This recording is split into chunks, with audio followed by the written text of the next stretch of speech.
Welcome to Big Bold Impact, a podcast dedicated to helping you position yourself as an expert, grow your audience, and make more money while spreading your message.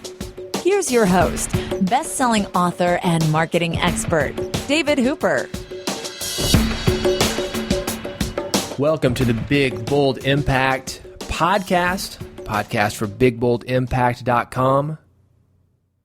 This is about how to position yourself as an expert, grow your audience, and make more money while spreading your message. My name is David Hooper. I'm based out of Nashville, Tennessee, and with me it's Wendy Wallace from Toronto, Ontario, Canada. How are you, Wendy? I'm doing great. Thank you so much, and congratulations on this new podcast and the new venture, the new blog. Let me just say that we've been working together I've been working for you as your project manager, I guess I could say, for the past almost 7 years. We're coming up on our anniversary.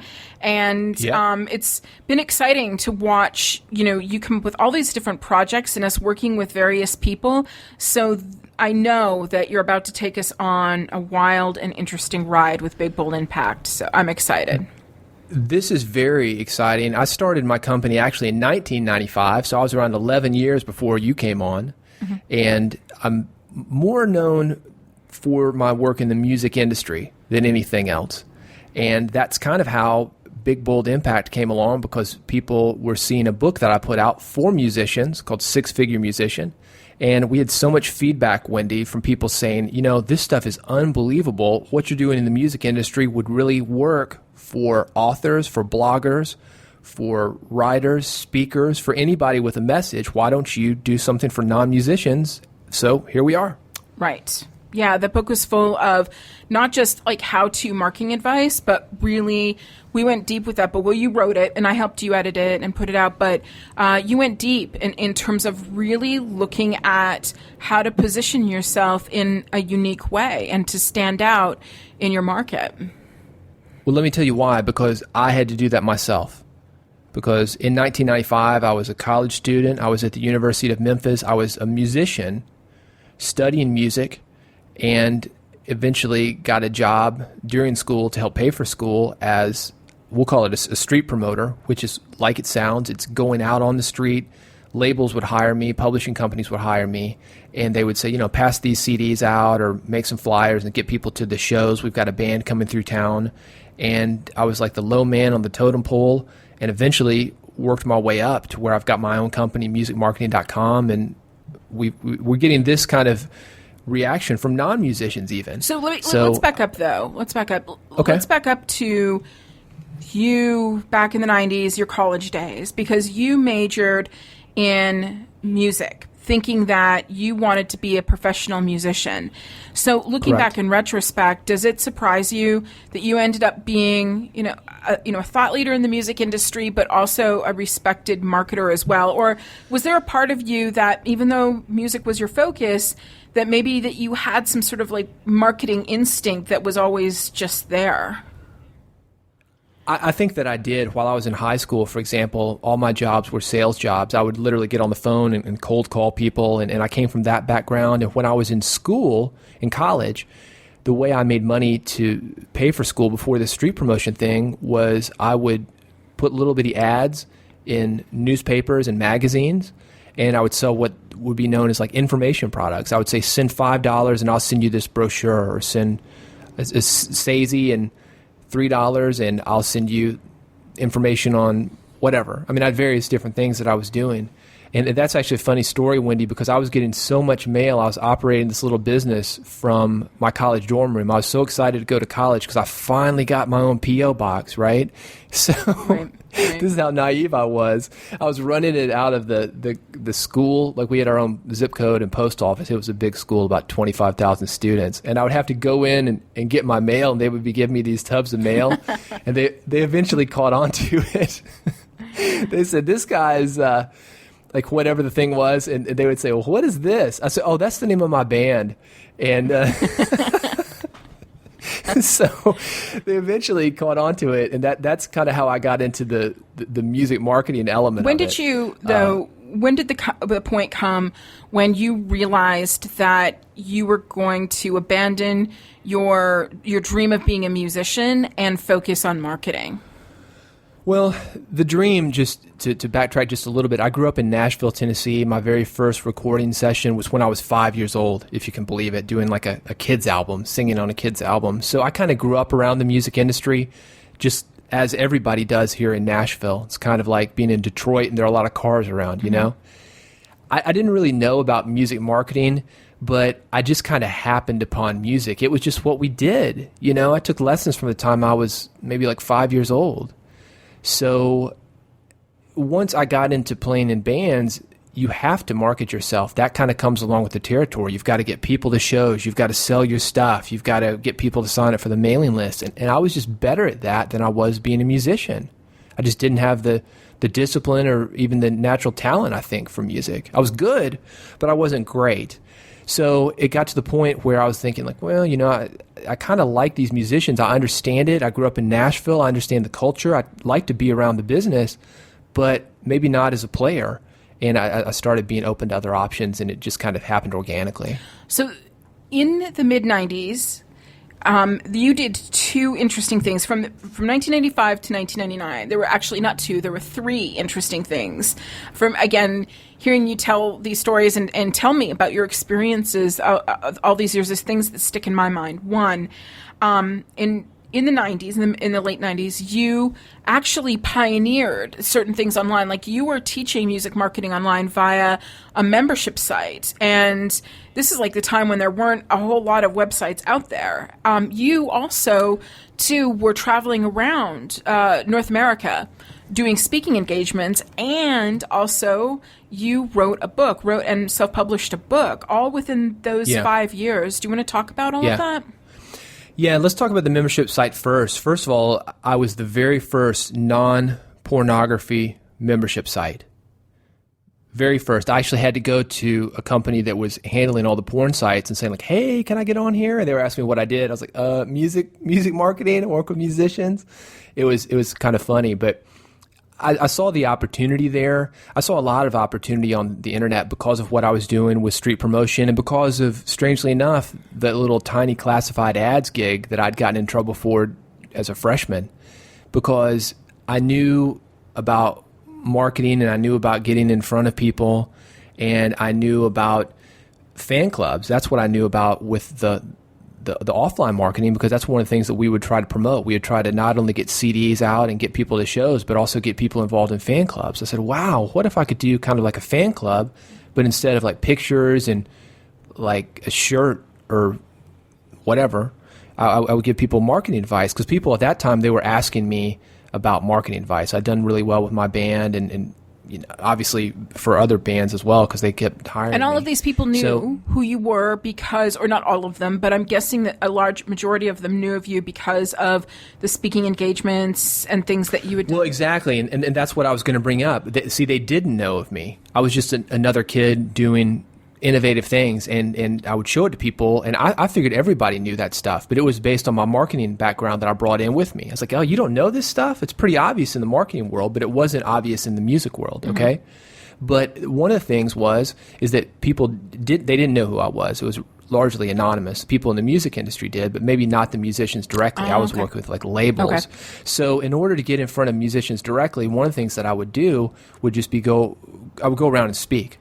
I would say, well, here's what I would do to sell more CDs or get more people to shows. Here's what I'm doing. I would start sharing those ideas. And at the time, every 3 or 4 weeks, there was a music conference either in Canada or here in the United States. And I was just on the road constantly, driving, usually flying. Just go to these conferences, meet a few hundred people, hopefully, if not a few dozen people.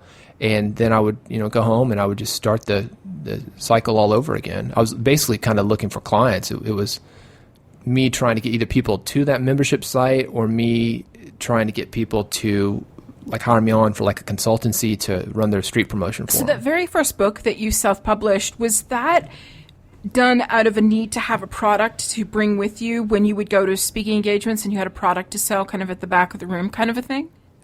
Absolutely. It was a very organic thing, just what I had learned from various people. If you look at Oprah, for example, who was on at the time, or Larry King, or any of these daytime talk shows, think about who's getting on there. Well, it's an actor, it's a musician, it's somebody in the news, or it's a book author. Mm-hmm. So I thought, well, one way to kind of boost up my credibility, maybe charge a little bit more, is for me to write a book. Plus, I wasn't able to reach all these people. It was just exhausting for me to get on the road all the time. And I think, well, for all these people that can't afford me, why don't I sell them? The book originally was $25, my first book in 1999.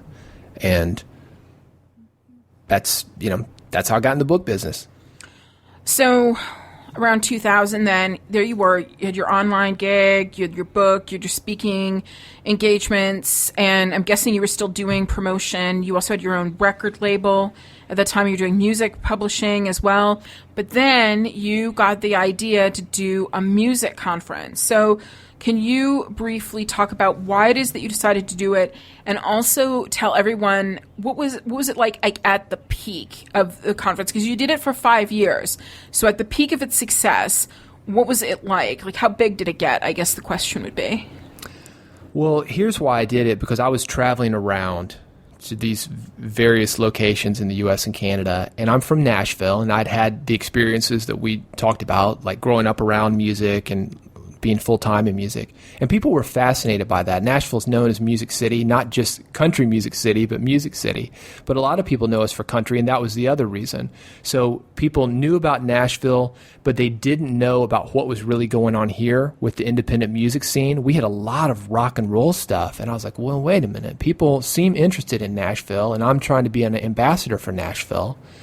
What if I could bring them to Nashville, show them a really good time, and they could go out and let the world know that we're not just country? I thought that was going to help me, right? Because people, when I would say, yeah, hey, it's David Hooper, musicmarketing.com is my company, and we do marketing. Do you need any marketing? And they said, well, you're just country, right? You're from Nashville.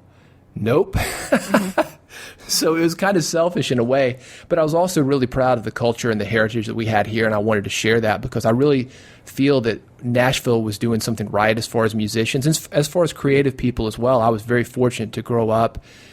This is so strange, but we just talked about it a minute ago. I didn't even know music marketing was an option. I thought just being a musician was the only option. That's how entrenched music is here in Nashville. Some people would think, well, they could work on the business, but they're not going to be a musician. That'll never happen. So it's just kind of flipped. And I wanted to show people that being a musician was certainly an option if you really wanted it. So tell us about the height of the success of the conference. What was that like?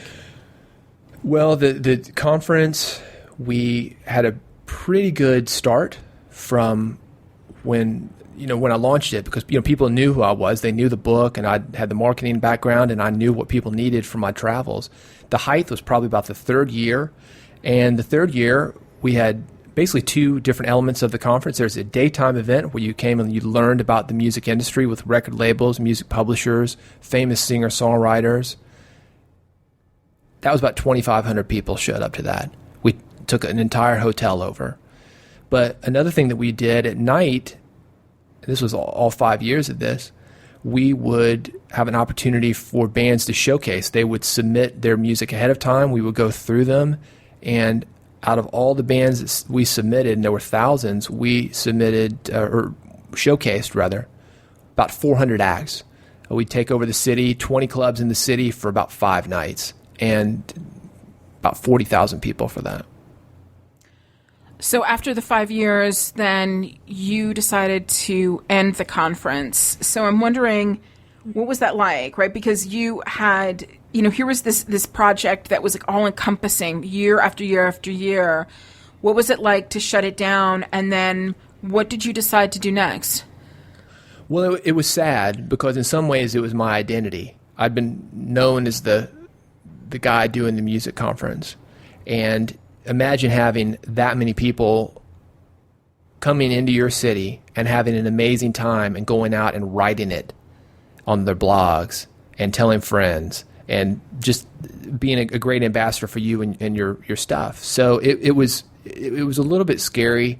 It was a very exhilarating feeling, but the reality of it was I had staff of 5-6 people.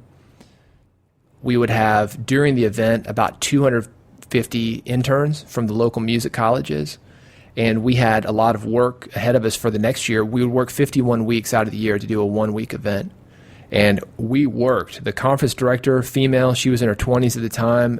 Her hair literally started falling out. That's not normal. That's how hard she was working. That's how hard we were all working. And I said, man, I don't know if I can keep this up. I wasn't even 30 yet, and I was thinking, man, I'm too old, So it ended, and what did you do next? Well, a lot of people were really sad that it ended, and I remember the original mission was to let people know about Nashville, being an ambassador for Nashville. And this is just something we didn't talk about, but when I was in college, this is kind of a funny, I like to jump in, and I was doing anything to get my band played. This shows my music marketing skill, right? I'd taken a radio class and started working at the local campus station. And the reason I did this was because I thought I could get on there and play my own music. So that got me into radio back when I was a freshman in college.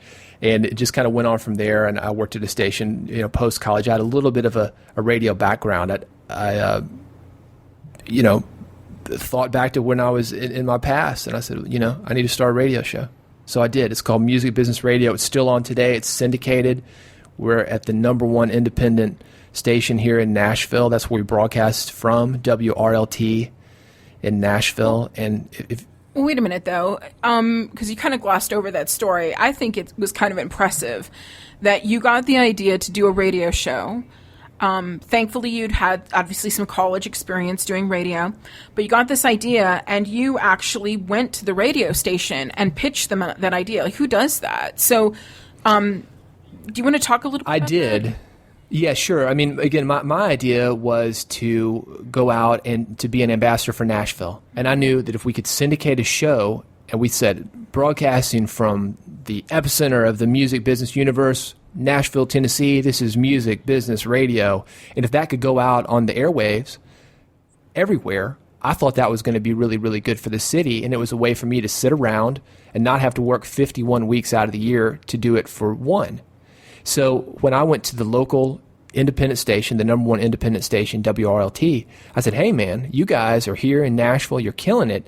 But wouldn't it be cool to spread this message everywhere on other stations as well? And basically that was the pitch. Okay, so then you started doing the radio show, and then around 2007 is when you really got serious about book publishing, and that's around, so it was around 2006 when you got serious about book publishing. You'd put out a few different things, and then around that time, the movie The Secret came out. And you got an idea to do a book about the law of attraction that actually did really well. And then that led to more and more books along the way. Do you want to talk about how it is that you eased your way into book publishing and why it is that you chose to do the law of attraction book as your first major publication? Well, I'd already had the music business book 8 years earlier. So 1999 is when I'd put out my first music business book. I'd put out one in between that and the books that you're referring to. So I had dipped my finger into publishing. But I had this message that I wanted to get out there, and that's exactly why we started BigBoldImpact.com, because I'm not the only one. People were coming to me and they wanted to spread their message. So here's what the message was. I'd been working with all these bands, and some of them are famous, some of them are selling millions of records, some of them are not. And here's something that I know any music fan will be able to relate to. I know you certainly will, Wendy. Is when you turn on the radio, it's not necessarily the very best music that you've ever heard. Sometimes the musicians aren't the best. It's like, it's kind of humdrum. So why are those bands successful and those musicians successful while there are other, maybe even better musicians at your local club? Well, part of it's marketing, which I'd already looked at, but part of it is what I call mindset. And I was just fascinated by how people approached business, not just the music business, but how people approached the business and what made them successful. Sometimes it's not just intelligence. So I basically wrote a book about that. And at the time, you mentioned the movie The Secret. That came out, and what I was writing about and talking about came to be known as the law of attraction. And as a marketing guy, we just packaged it that way, and there it was. This is the time when we started doing books together, was way before Kindle. And we did a lot of books. You wrote, I don't know, I think, how many books have you written? Like about half a dozen now, or? It's something like that. There's various workbooks and yeah. Right. And then we worked with other people, releasing their books as well in many different genres. And would you mind me telling people that what I witnessed for you is you starting out with just a couple of books to then between like 2006 to now making a six-figure income with your book publishing, right? Yeah, definitely. And let me kind of explain how that goes, because I think that's kind of the theme of this conversation that we're having. The music industry is way ahead of both books and also film when it comes to digital music. So, or not digital music, digital downloads. But we started out with digital music, but it's basically the same kind of product as a book when you think about it. You go on iTunes, you go on Amazon, and you click on what you want, and it's downloaded to your device. It's either an iPod or it's a Kindle, like you just mentioned. So I was way ahead. That was kind of how we ended up in the book publishing business. We had been working on this stuff for musicians, and I knew all about digital distribution, and I knew about what sold things online. And, well, if it's not going to be music, it's going to be books. And if it's not going to be books, it's going to be television and film. So we just use those same skills. It's basically the same basic infrastructure. So then, final part of the story would be, was it like back in 2011-ish, 2012, we really focused, we basically put everything on hold to focus on Six Figure Musician and making sure that book was as high quality as it could possibly be, because you wanted to just get everything that you've ever wanted to say about music marketing out there. And so, and luckily, again, because of the business that you built up, you were able to take off a year to be able to focus on that. And you released it, and people loved it. And now here we are. You're starting this new venture. And what I hope is that for anyone listening to this podcast, not only did they enjoy hearing your stories, but now that they understand that if anyone can teach people about positioning yourself as an expert and how it is that you can use various marketing tactics and different things to be able to grow an audience and then also to make money from doing all of that stuff, it would be you. Yeah, and I think the secret is a couple things, Wendy. One, it's that I wasn't afraid to jump into things that looked exciting, such as selling reports from my college dorm room or radio. And you see how these things all it's almost magical, isn't it? How they all kind of fit in like a jigsaw puzzle. Mm-hmm. But also just time in the game. I realized very early on that I was just cut from a different cloth. I mean, I tried to work straight jobs before and kept getting fired. When I wouldn't get fired, I would quit, and then I would go to a job and I'd get fired from that one. So, there's certainly a lot. There's certainly more to these stories. There's things that we're going to dive into on this blog that I'm just really excited about. And it's really exciting to me specifically to have an outlet that's not just about music, because I think there's so much that authors, bloggers, writers, speakers, or just anybody with a really great idea can learn from what people are doing in the music business. Like I said, we were so far ahead in music when it comes to digital distribution. And that's not the only thing. Just like I brought a lot of people in from the marketing world to the music world, there's a lot of things from the music world that we're going to take out of the music world that I think are going to blow your minds and really help you spread that message. And not only that, but get paid for it and make a good living.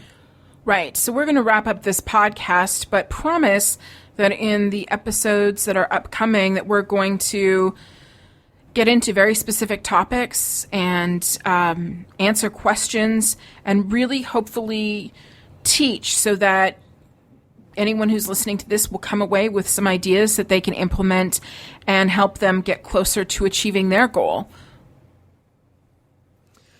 Got some great stories, and I'd love if we had time to go into them. We don't. I can talk about the major label or the major, here I am talking about music, right? The major book publisher deal that I had that I ended up walking away from to self-publish. Can talk about something that I did that was too far ahead of the curve. My friend did it and sold it for $22 million. If you can believe that. I mean, there's a lot of mistakes and a lot of adventure that I've had along the way. There's a lot of stuff that you and I are continuing to do in the music and the book space and the expert space that I'm looking forward to diving into. And we're going to talk not only stories, but how-to practical information and give you some really great information as far as how to grow your audience, how to position yourself as an expert, and how to get paid. David, thank you so much for sharing not just yourself and telling your story, but for really kind of like, setting the foundation of everything that you're about to teach everyone when it comes to, being an expert, gaining that audience, and then, being able to make a living doing what it is that you were really meant to do in this lifetime. Winnie, I'm really looking forward to it. We have started a lot of projects in the last 7 or 8 years that I've been working with you, but this is the one that I feel the most excited about. I think it's going to really help a lot of people, so let's do it. Okay, until next time. Thanks for listening to the Big Bold Impact Podcast. To send David your questions or comments, connect via email at bigboldimpact@gmail.com. You can also find him on Twitter @DavidHooper. To check out past episodes and to get more help spreading your message, visit bigboldimpact.com.